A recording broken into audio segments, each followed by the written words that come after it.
जय हिंद दोस्तों, नमस्कार। आप सभी का स्वागत है वास्तु अकेडमी में। सभी को राम राम, सुप्रभात, गुड मॉर्निंग। आज एक नए कॉन्सेप्ट के ऊपर जो हम चर्चा करने वाले हैं, जैसे कि हमने प्रीवियस क्लासेस में हमने जो डिस्कशन करा हुआ था। प्रीवियस क्लासेस में हमने एक ऐसे चैप्टर की शुरुआत करी थी जिसको पढ़ना बहुत ज़्यादा इम्पोर्टेंट हो जाता है कोई भी कॉम्पिटिटिव एग्ज़ाम की तैयारी अगर आप कर रहे हैं तो।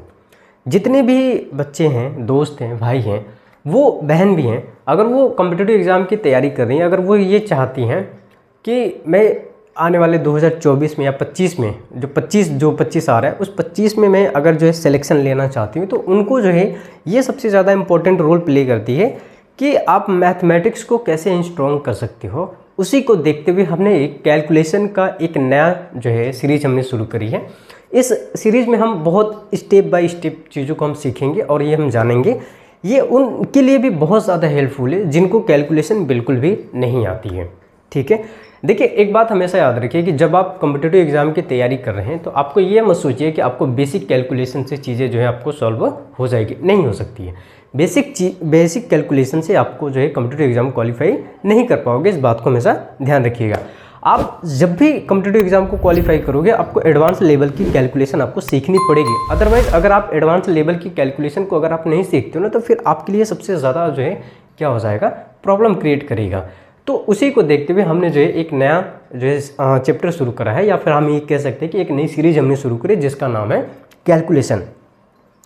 कैलकुलेशन में हमने बात करी हुई थी कि जो है हम कैलकुलेशन में एक्चुअल में पढ़ेंगे क्या। हमने जो कल हमने ये शुरुआत करी थी कैलकुलेशन, जहाँ पर हमने बहुत ब्रीफ इंट्रोडक्शन हमने दिया था, बहुत डिटेल में हमने बात करी थी कि कैसे चीज़ों को हमें पढ़ना है, कैसे हमें जो है चीज़ें क्या करनी है।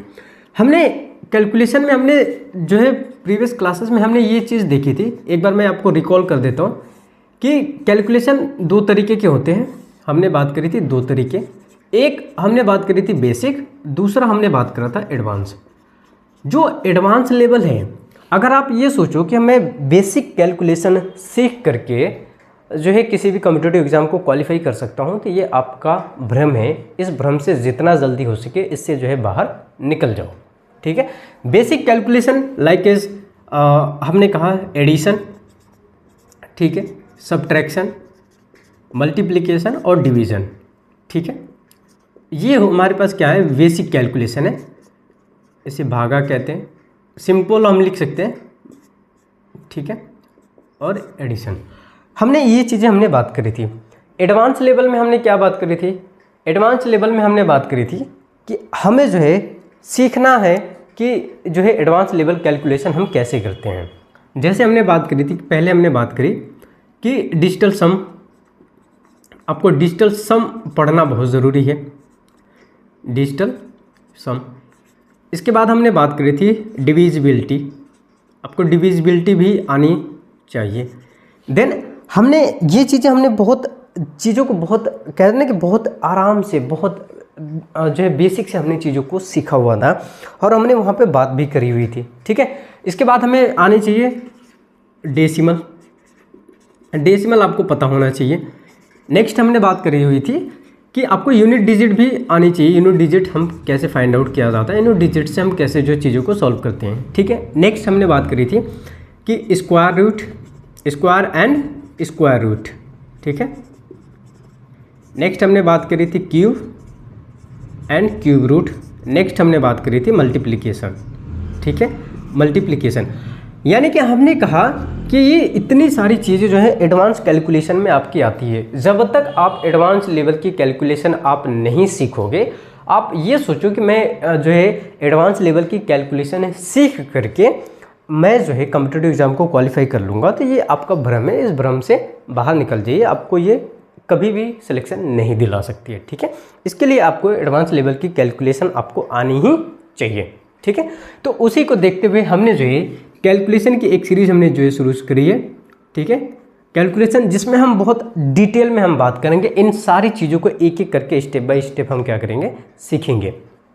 ठीक है, हमने प्रीवियस क्लासेस में हमने यहाँ पर भी हमने देखा था कि हमें इसमें क्या क्या पढ़ना है। हमने डिजिटल सम क्या होते हैं, डिजिटल सम के बारे में हम पढ़ेंगे। एमजी कॉन्सेप्ट क्या होता है, जो है एमजी कॉन्सेप्ट क्या होता है, लास्ट डिजिट को हम कैसे जो कैसे फाइंड आउट करते हैं, अप्रोक्स मेथड क्या होता है, जो है 0.0 मेथड क्या होता है, 2 डिजिट मेथड क्या होता है, ये सारी चीज़ें जो है हमने प्रीवियस क्लासेस में हमने डिस्कस करी है। अगर आपने नहीं देखी तो आप जा करके प्रीवियस क्लासेस वीडियो आप जो है देख सकते हैं। ठीक है, आज हम अब एक सवाल, इतना सब कुछ पढ़ने के बाद एक सवाल आपके मन में यहाँ पर क्रिएट होता है कि क्या इतनी सारी कैलकुलेशन पढ़ने के बाद क्या वाकई में कैलकुलेशन की प्रॉब्लम 100% ख़त्म हो जाएगी? तो देखो, इसका बहुत सिंपल से उदाहरण है कि लोग बहुत से इस बात का दावा करते हैं कि ऐसे मिनटों में, सेकेंडों में आप चीज़ ख़त्म कर लोगे, कैलकुलेशन की प्रॉब्लम ख़त्म हो जाएगी, कैलकुलेशन की समस्या दूर हो जाएगी, ये हो जाएगी। ऐसा कुछ नहीं है। ठीक है, सब झूठ बोलते हैं, ओनली झूठ बोलते हैं।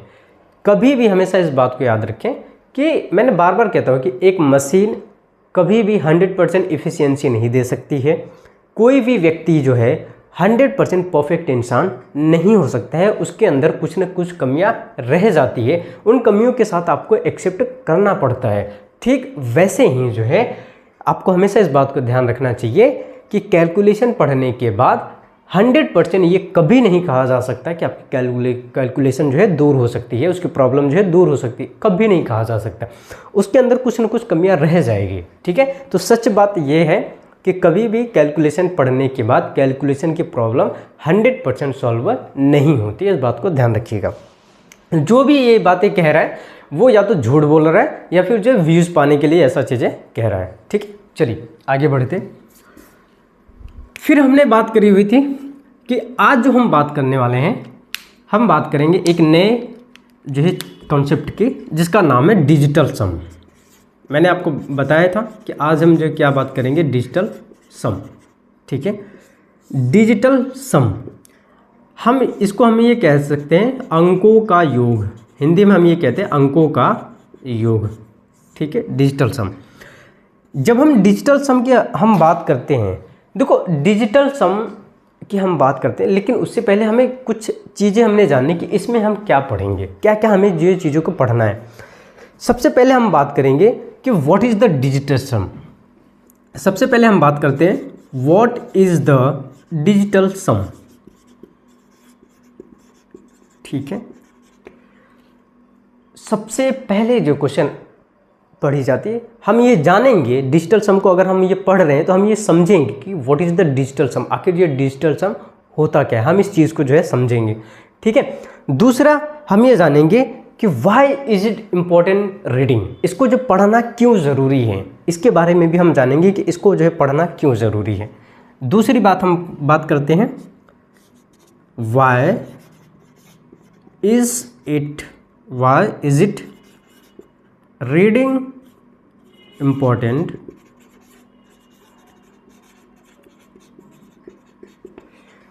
इसे पढ़ना क्यों ज़रूरी है, इसके बारे में भी हम बात करेंगे। कि देखिए, जब हम डिजिटल सम की अगर हम बात कर रहे हैं तो हमें ये डिजिटल सम को बहुत बारीकी से हम चीज़ों को समझेंगे। एडवांस में हम सबसे पहले हम बात करते हैं डिजिटल सम की। जब हम डिजिटल सम की हम बात कर रहे हैं तो बहुत बारीकी से चीज़ों को हमें सीखना पड़ेगा, बहुत बारीकी से हमें चीज़ों को समझना पड़ेगा। ठीक है, हम क्या करें कि व्हाट इज़ द डिजिटल सम, पहले ये हम ये समझेंगे कि डिजिटल सम क्या होता है, इसे पढ़ना क्यों ज़रूरी होता है। नेक्स्ट की अगर हम बात करें तो हम ये कह सकते हैं कि how to use in question, इनको जो है हम सवालों में कैसे यूज़ करते हैं। डिजिटल सम को हम जो है सवालों में हम क्या करते हैं, कैसे इसको जो है यूज़ करते हैं, how to use in question. यहाँ पर हम क्या करेंगे, how to use in question, इसको जो है हम सवालों में कैसे यूज़ करेंगे। ठीक है, सवालों में हम जो है डिजिटल सम को हम इस्तेमाल कैसे करते हैं, कैसे हम जो है बड़े बड़े सवाल को डिजिटल सम की मदद से एक कहते हैं हम कि सेकेंडों में हम कैसे उनको जो है टैकल कर सकते हैं, कैसे उनको जो है सेकेंडों में हम जो क्या कर सकते हैं, सॉल्व किया जा सकता है। नेक्स्ट है कि क्या is it use to every question, it is use to every question. अब आपके मन में एक सवाल ये आएगा कि क्या इसे हम जो हम ये डिजिटल सम हम पढ़ रहे हैं, क्या इसे हम जो हर एक सवाल में हम इस्तेमाल कर सकते हैं। ठीक है, इसके बारे में भी हम जानेंगे। हम एक एक करके स्टेप बाय स्टेप चलेंगे कि it is use to every question, कैसे हम जो हर एक सवाल में हम इसका इस्तेमाल कर सकते हैं या नहीं, इसके बारे में भी हम जानेंगे। इसके बाद जो हम ये जानेंगे कि which use to help in chapter, कौन से चैप्टर में ये सबसे ज़्यादा जो है इंपॉर्टेंट रोल प्ले करता है। ठीक है, इस बात को हमेशा ध्यान रखिए कि किस चैप्टर में सबसे ज़्यादा जो है इंपॉर्टेंट रोल प्ले करता है ना। हम ये कह सकते हैं कि which chapter is use to helpful, which chapter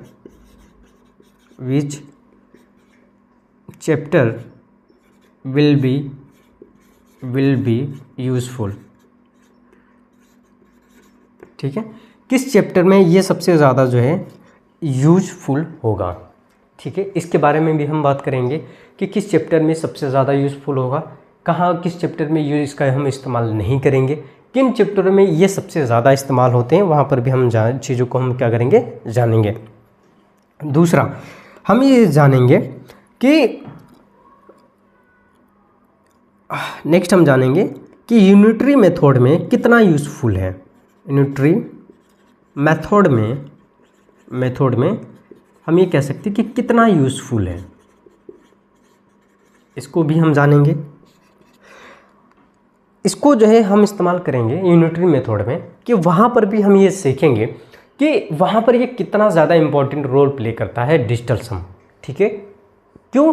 क्योंकि डिजिटल सम एक ऐसी कॉन्सेप्ट है जो हम किसी भी एग्ज़ाम में जो क्वेश्चन दिए रहेंगे मैथमेटिक्स के, उनके क्वेश्चंस को, उनके आंसर्स को हम जब सेकंडों में फाइंड आउट कर सकते हैं, टैकल कर सकते हैं। तो ये चीज़ें डिजिटल सम की एक सबसे खास बात होती है। इसके बाद हम करते हैं कि how to use when option is same. ठीक है, यानी कि हम क्या करेंगे, इसका हम इस्तेमाल कैसे करेंगे जब हमारे पास क्या हो, ऑप्शन क्या हो, सेम हो। वहाँ पर भी हम चेक करेंगे कि डिजिटल सम को जब हम पढ़ते हैं तो वहाँ पर भी हमें देखना पड़ेगा कि इसका हम इस्तेमाल कैसे करेंगे, जिसकी वजह से ये क्या होगा कि वहाँ पर हम इस्तेमाल कैसे करेंगे जहाँ पर इसका ऑप्शन क्या होगा, सेम होगा। यानी कि ऐसे सवाल जहाँ पर कभी कभी ऑप्शन जो है सेम आते हैं तो वहाँ पर भी आंसर को फाइंड आउट करना गलत हो जाता है। तो हम ये चेक करेंगे कि जब हमारा ऑप्शन जो है सेम हो तो उस केसेस में हम क्या करते हैं, डिजिटल सम का हम इस्तेमाल कैसे करते हैं। ठीक है, तो ये कुछ पॉइंटें हैं जहाँ पर हमने डिजिटल सम के बारे में हमने जाना कि सबसे पहले हम बात करेंगे कि जो है डिजिटल सम क्या होता है। नेक्स्ट हम बात करेंगे इसे पढ़ना हमारे लिए क्यों ज़रूरी होता है। नेक्स्ट हम बात करते हैं कि क्या हम इसे जो हर एक सवाल में हम इसका इस्तेमाल कर सकते हैं। दूसरा हम ये कह सकते हैं कि इसे सवालों में हम कैसे यूज़ करते हैं, इसको जो एवरी क्वेश्चन माफ़ कीजिएगा, सवालों में हम इसको यूज़ कैसे करते हैं। नेक्स्ट हम बात करेंगे किस चैप्टर में ये सबसे ज़्यादा यूज़फुल करेगा, ऐसे कौन से चैप्टर होंगे जिनमें ये सबसे ज़्यादा इंपॉर्टेंट रोल प्ले करेगा। नेक्स्ट हम बात करेंगे यूनिटरी मेथड में कितना जो है ये इंपॉर्टेंट रोल प्ले करता है, उसमें कितना जो है यूज़फुल होगा। इसके बाद हम बात करेंगे कि इसका हम इस्तेमाल कहाँ पे करेंगे, यानी कि हाउ टू यूज, ऐसे इसका इस्तेमाल हम कैसे करेंगे जब हमारे पास ऑप्शन क्या होगा, सेम होगा। जब ऑप्शन सेम होगा तो वहाँ पर हम कैसे इसका इस्तेमाल करते हैं, ये सारी चीज़ें हम एक एक करके हम क्या करेंगे, सीखेंगे। चलिए, तो उम्मीद है कि आपको ये चीज़ें इतनी जो हमने अभी सीखी है वो आपको समझ में आई होगी। नेक्स्ट बढ़ते हैं, हम बात करते हैं डिजिटल सम की। ठीक है, डिजिटल सम यानी हम ये कह सकते हैं अंकों का योग। ठीक है, अंकों का योग। देखिए, दोनों लैंग्वेज में हम डिफाइन करते हैं कि हम ये कह सकते हैं कि addition of any number of digit that is called digital sum. Simple language में हम कह सकते हैं कि addition of every digit of any number, addition of every digit of any number that is called digital sum. यानी कि हम ये कह सकते हैं कि किसी भी संख्या के सभी अंकों के योग का, ध्यान दीजिएगा, किसी संख्या के सभी अंकों के योग को हम क्या कहते हैं, डिजिटल सम कहा जाता है। ठीक है, हम ये कह सकते हैं कि बहुत आसान भाषा में हम कह सकते हैं क्या, कि किसी संख्या के अंकों के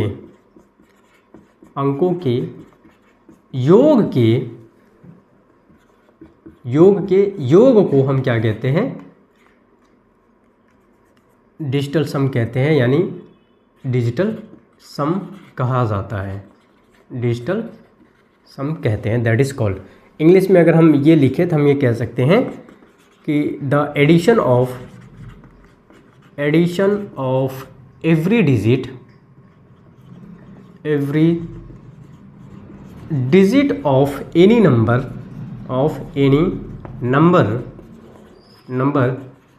दैट इज कॉल्ड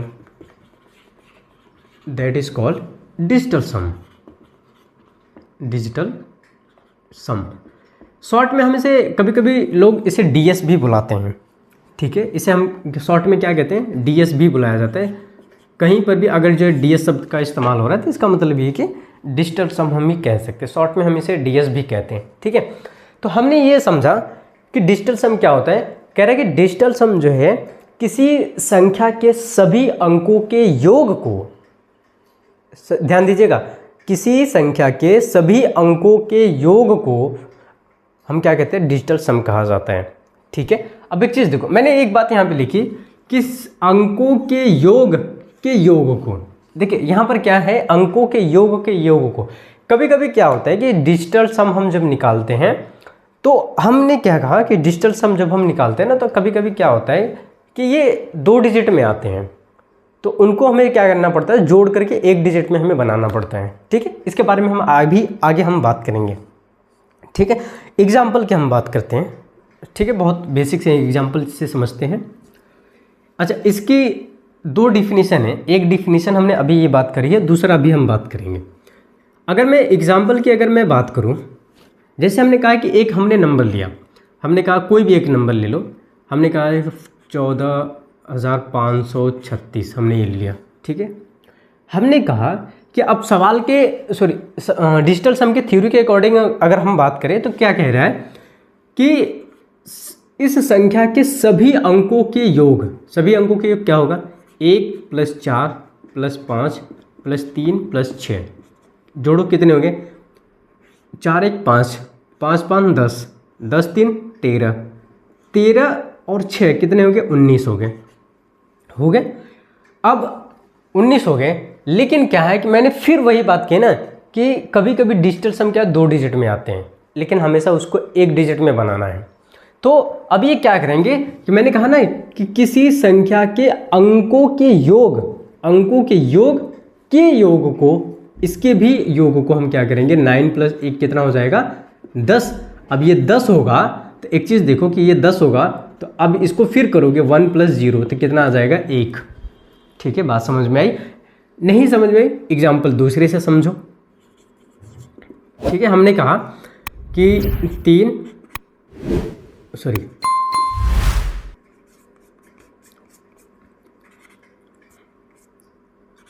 ठीक है, 341 हमने बहुत बेसिक से ले लिया।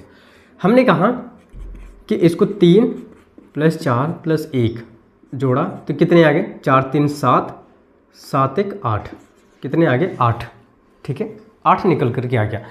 तो कह रहा है कि किसी संख्या के अंकों के योग को हम क्या कहते हैं, डिजिटल सम कहते हैं। इसकी दूसरी डिफिनेशन भी यही कहती है कि अच्छा, ये जो डिफिनेशन है ये प्रॉपर्टीज़ के अकॉर्डिंग बात करती है। इसके प्रॉपर्टीज़ की हम अभी बात करते हैं कि कह रहे हैं कि किसी संख्या के अंकों के योग को योग को हम क्या कहते हैं, डिजिटल सम कहा जाता है, ठीक है। तो हमने दोनों चीज़ें हमने केसेस में देखा कि कभी आपको जो 1 डिजिट में आएगा, कभी क्या आ जाएगा, 2 डिजिट में आएगा, ठीक है। तो अगर ये 2 डिजिट में आता है तो इसको भी आपको 1 डिजिट में कन्वर्ट करना पड़ेगा, 1 डिजिट में आपको क्या करना पड़ेगा, बनाना पड़ेगा, ठीक है। चलिए, ये तो भी पहली डिफिनीशन हमने बात करी। इसकी दूसरी डिफिनीशन भी कहती है, दूसरी डिफिनीशन क्या कहती है, डिजिटल सम। दूसरी डिफिनीशन ये कहती है कि किसी संख्या को 9 से भाग देने पर जो शेषफल बचता है वो संख्या हमारी क्या कहलाती है, डिजिटल सम कहलाती है। बात समझ में आई? किसी संख्या को 9 से भाग देने पर जो संख्या बचती है, जो शेषफल बचता है, उसी को हम क्या कहते हैं? डिजिटल सम कहा जाता है। बात समझ में आई? हम ये कह सकते हैं कि किसी संख्या को 9 से भाग देने पर जो शेषफल बचता है, जो बचता है, उसे डीएस कहा जाता है या फिर जो है डिजिटल सम कहा जाता है। ठीक है, आप कहोगे सर ये क्या बात हुई, आपने इसको भी बताया, जोड़ के भी बताया, भाग करके बता रहे। जी हाँ, बिल्कुल। यानी हमने बात करी कि किसी संख्या को 9 से भाग देने पर जो शेषफल बचता है उसी को हम क्या कहते हैं? डिजिटल सम कहा जाता है। आपने कहा कि अच्छा कैसे? चलो एग्जाम्पल देखते हैं। हमने एग्जाम्पल की अगर हमने बात करी तो एग्जाम्पल क्या है कि एग्जाम्पल की अगर मैं बात करूँ, जैसे हमने कहा कि एक संख्या हमने ले ली, हमने ले लिया कि कोई भी एक संख्या ले लो भाई, क्या ले सकते हैं? 354 ले लेते हैं। ठीक है, 354 ले लिया। अब एक चीज़ देखो, इसमें 9 से भाग दो, कितना होगा? 9 त्रिक 27। ठीक है, कितने बचे? अब एक चीज़ देखो कि 15 में से 8 गया 8, और ये कैंसिल हो गया 0, 4 आ गया, 9 9 81, कितने आ गए? 3 आ गया। यानी हम ये कह सकते हैं कि जो 354 है, 354 का जो डिजिटल सम है वो कितना है? 3 है। ठीक है, डिजिटल सम हमने कितना कहा? 3 है। कैसे? आओ चेक करते हैं एक दूसरे तरीके, इस वाले मेथड से भी चेक कर लेते हैं।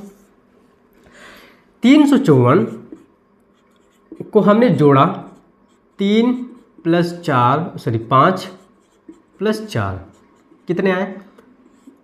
5 3 8, 5 3 8 है क्या? और 8 4 12 हो गया। अब किसी संख्या के सभी अंकों के योग को, अब इसको भी जोड़ो, 1 + 2 कितने आ गए? 3।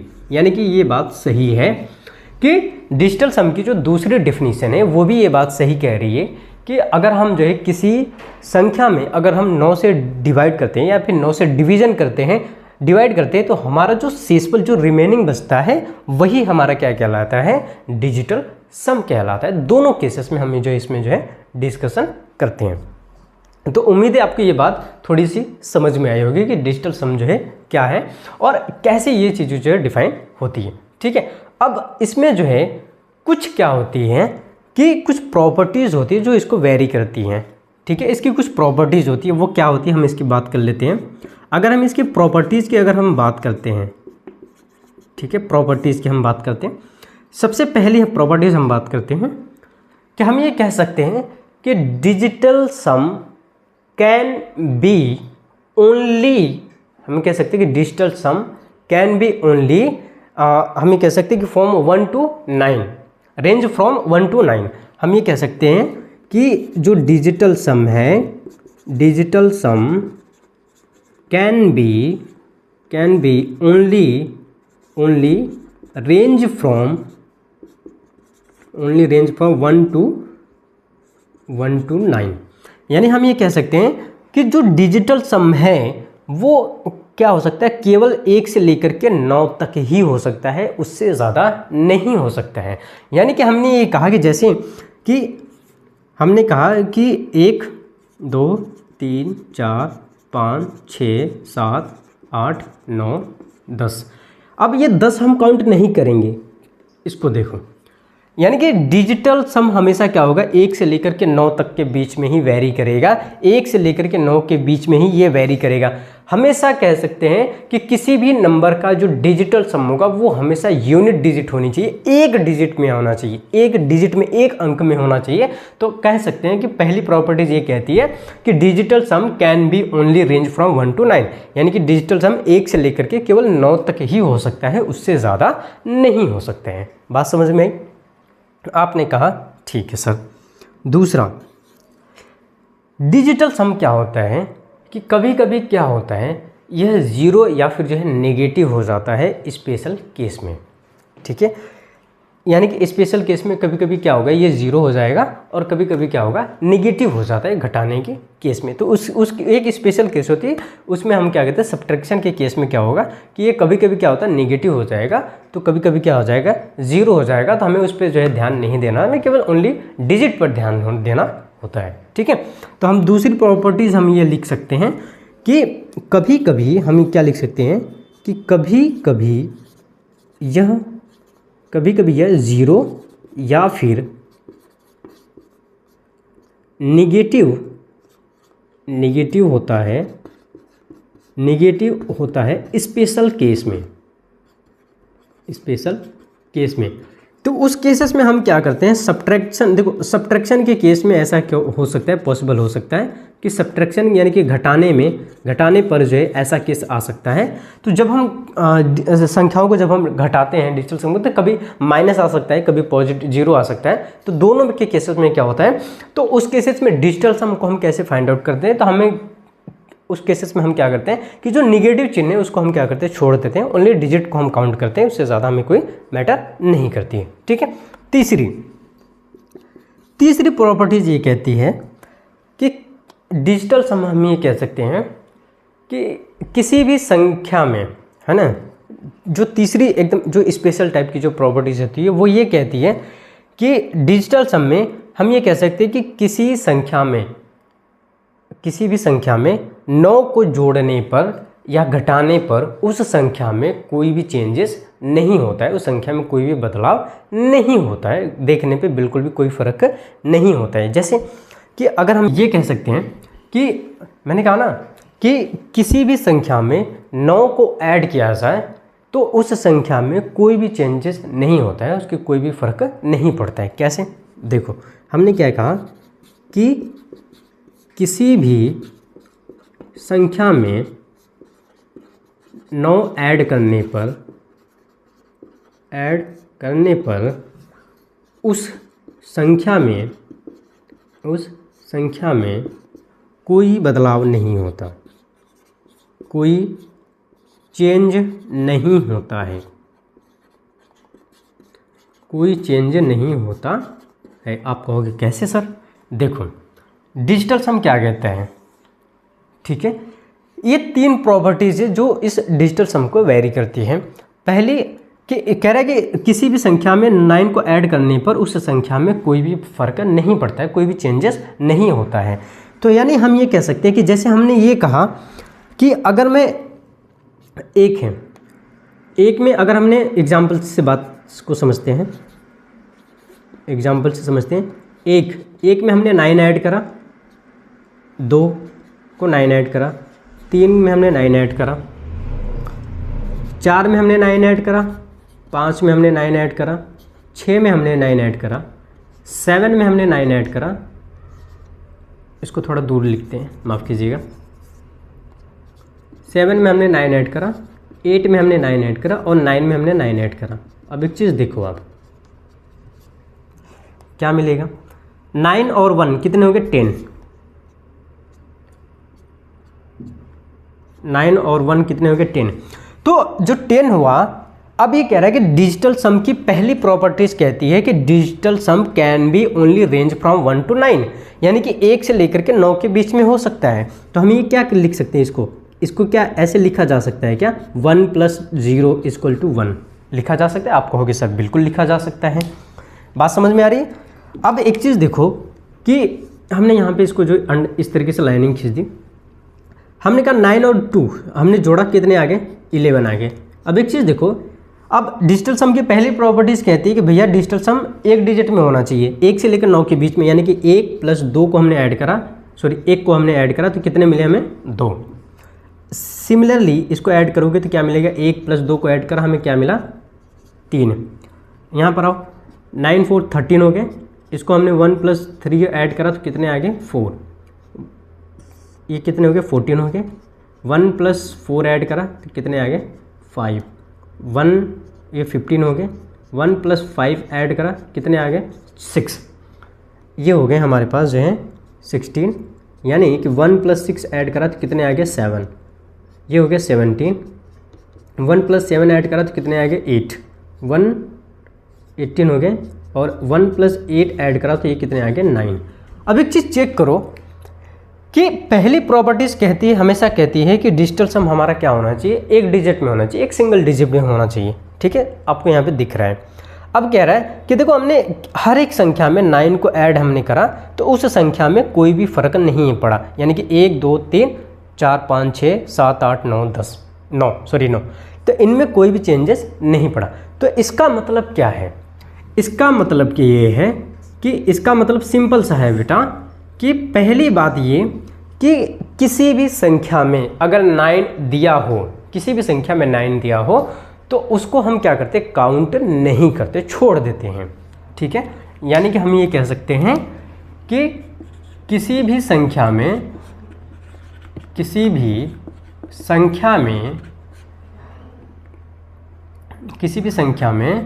9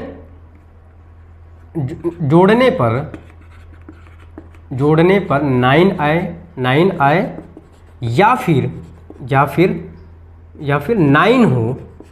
या फिर 9 हो तो उसे छोड़ देते हैं, या फिर हम ये कह सकते हैं कि उसे जो है काउंट नहीं किया जाता है, या फिर उसको हम क्या करेंगे, छोड़ देंगे, या फिर उसको हम क्या करेंगे, काउंट ही नहीं करेंगे। कैसे, एग्जाम्पल से समझते हैं। देखो एग्जाम्पल से हर चीज़ समझनी बहुत ज़रूरी है। एग्जाम्पल से समझते हैं। अगर हम इसके एग्जाम्पल की अगर हम बात करें, जैसे हमने कहा कि 9 4 5 2 1, ठीक है, इतना है। इस संख्या का हम डिजिटल सम अगर हम निकालें तो क्या निकलेगा, हमने कहा 9 + 4 + 5 + 2 + 1 अकॉर्डिंग टू डिफिनीसन के अकॉर्डिंग हम चल रहे हैं। तो हम क्या निकालेंगे, 9 + 4 कितने हो गए 13, 13 + 5 कितने हो गए 18, 18 + 2 हो गए 20, और 20 + 1 कितने हो गए 21। ये होगा ना, 9 4 13 5 18 2 20 21। ठीक है, अब ये क्या होगा, 2 + 1 कितने हो जाएंगे 3। यानी हम ये कह सकते हैं कि इस संख्या का जो डिजिटल सम यानी कि जो DS आया वो कितना है, 3 है। बात समझ में आ रही है। हमने कहा कि इस संख्या का जो DS है वो कितना है, 3 है। अब अगर मैं इसी संख्या को, अगर मैं ये कहूँ कि 9 4 5 2 1, अगर मैं इसको डिजिटल सम निकालूं अकॉर्डिंग टू थर्ड प्रॉपर्टीज़ के अकॉर्डिंग कि किसी भी संख्या में 9 ऐड करने पर उस संख्या में कोई भी चेंजेस नहीं होता है, तो मैं ये कहूँ कि अगर मैं इसको छोड़ दूँ, 9 है तो इसको छोड़ दो, गायब कर दो, अरे यार इसको काउंट नहीं करना है, कितने हो गए 5 4 9। अब ये एक चीज़ देखो कि ये 9 इसको छोड़ दो, ये कितने हो गए 5 4 9, इसको भी छोड़ दो, कितने हो गए 2 और 1 कितने हो गए 3। तो यानी कि हम ये कह सकते हैं कि किसी भी संख्या में 9 को ऐड करने पर उस संख्या में कोई भी फ़र्क नहीं पड़ता है, इसलिए जो है हम क्या करते हैं, 9 को काउंट नहीं करते हैं या फिर हम 9 को छोड़ देते हैं। एग्जाम्पल दूसरा आप देख लो कि अगर आपको दिक्कत हो, जैसे हमने कहा 3 5 4 2 1 9 2 8 1, इतनी बड़ी संख्या का डिजिटल सम हमें निकालना है। अगर हम अकॉर्डिंग टू डिफिनीशन के अकॉर्डिंग चले तो हम क्या कहेंगे कि भैया 3 + 5 + 4 + 2 + 1 + 9 + 2 + 8 + 1 कितने हो जाएंगे। हमने कहा कि 5 3 8 8 4 12 12 2 14 14 1 15 15 9 15 9 24 24 2 26 26 और 8 कितने हो गए 34 34 1 35। यानी कि इस संख्या का जो डिजिटल सम कितना आया 35। अब इसको भी हमें जोड़ना है तो इसको भी हम जोड़ेंगे तो कितना होगा 5 3 8। बेसिकली हम ये कह सकते हैं कि इस संख्या का जो DS है वो कितना आया 8। लेकिन अगर हम इसी संख्या को अगर इस तरीके से काउंट करें कि 5 4 2 1 9 2 8 1, अगर मैं ये कहूँ कि 5 4 9 गायब हो गया, छोड़ दो, ठीक है, 5 4 9 कितना हो गया गायब हो गया, 5 4 9 इसको छोड़ दो, 8 9 गायब हो गया, 8 1 9 ये भी गायब हो गया, और कुछ हो रहा है नहीं। अब यहाँ से आओ, 3 2 5, 5 2 7, 7 1 8, कितने हो गए 8। यानी कि इस संख्या का जो ds कितना आ गया 8। तो बेसिकली हम ये कह सकते हैं कि किसी भी संख्या में 9 को ऐड करने पर उसमें जो है उस संख्या में कोई भी फर्क नहीं पड़ता है। इसलिए जो है हम क्या करते हैं कि किसी भी संख्या में अगर 9 है, जोड़ने पर अगर 9 आ रहा है तो उसको छोड़ दिया जाता है, उसको काउंट नहीं किया जाता है। तो ये बेसिकली क्या है, हमने डिजिटल सम के बारे में हमने जाना कि डिजिटल सम क्या होते हैं, इनका हम इस्तेमाल कैसे करते हैं, इन्हें हम यूज कैसे करते हैं, इनकी डिफिनीशन क्या होती है। हमने एक कॉन्सेप्ट को हमने एक टॉपिक को हमने पूरा का what is the digital sum. Digital sum के बारे में हमने इतनी थोड़ी सी जानकारी हमने दी कि हर एक बहुत बेसिक चीज़ों को हमने देखा। आप वीडियो को पॉज करके अच्छे से इसको जो है नोट कर लो। देखो आपका ना बहुत बेसिक चीज़ क्या है कि बेसिकली आपका जो है कॉन्सेप्ट क्लियर होना चाहिए। आपका कॉन्सेप्ट जितना अच्छा क्लियर होगा आपका उतना ही ज़्यादा जो है कहते हैं कि जो कॉन्सेप्ट एकदम जो है माइंड एकदम कैलकुलेशन उतनी जो है शार्प होती जाएगी। हमेशा इस बात को ध्यान रखें। तो जब भी आप जो है कैलकुलेशन को पढ़ें तो बहुत डीप से पढ़ें ताकि आपको जो है सिलेक्शन लेना है। देखिए आप तैयारी करते हैं, हमेशा इस बात का ध्यान रखिए कि तैयारी जो है एक बहुत लंबी जर्नी है ना। सिलेक्शन लेने के लिए जो आप तैयारी के रास्ते पर जब आप चलते हो तो सिलेक्शन की एक बहुत लंबी जर्नी होती है। उस लंबी जर्नी को पार करने के लिए या उस लंबी जर्नी पे जाने के लिए हमें क्या करना पड़ता है, समय देना पड़ता है। और अभी आप जहाँ पर समय दे रहे हैं वो समय बहुत ही बेकार है, वहाँ पर आपका टाइम वेस्ट है, उससे आपको कुछ भी हाथ नहीं लगेगा। इसलिए जो है इस पे सिलेक्शन अगर आपको 6 से 9 महीनों के बीच में या एक साल के बीच में अगर आपको लेनी है तो बहुत डीप से पढ़ो। आप इस बात को ध्यान रखो कि 2025 में आपको एक सिलेक्शन लेना ही लेना है, ठीक है। हालांकि 2024 तो निकल ही गया, 1-2 महीने और बचे हैं, इसके बाद जो 1 महीना बचे ख़त्म हो जाएगा, ठीक है। तो मिलते हैं एक नए क्लास में। उम्मीद है कि आपकी ये वीडियो पसंद आई होगी, ठीक है। मिलते हैं नए क्लास में, तब तक के लिए जय हिंद।